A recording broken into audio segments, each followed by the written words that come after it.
And then 8 days later, on September 9th, the United States basketball team took on the Soviet Union in the finals. Now, ever since basketball became part of the Olympics back in 1936, the Americans had never lost a game. They had a record of 63 wins and 0 losses. Yeah, pretty incredible. And here's the crazy thing about it.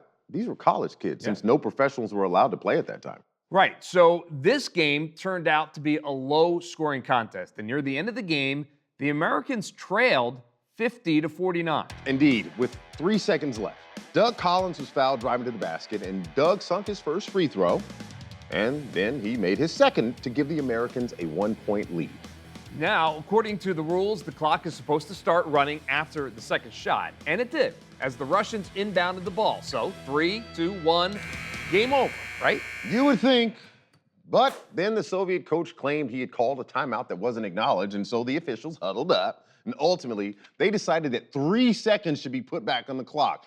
Once again, the Soviets would inbound the ball. And again, they failed to get a shot off before the horn sounded. Yeah, so the American players began celebrating on the court as you would expect. But wait, word came down that there had been a scoreboard malfunction, and the officials inexplicably decided to have the Soviet team inbound the ball one more time. Yeah, you know what they say, Wes, third time's a charm, right? Yeah, so the Soviets inbounded the ball, sending a long pass down the court to their big man, Sergei Belov, who caught the ball near the basket and just laid it in. And the horn sounds, and the Soviets were awarded victory and the gold medal. Yeah, the American team was so angry, they refused to show up at the podium. I get it.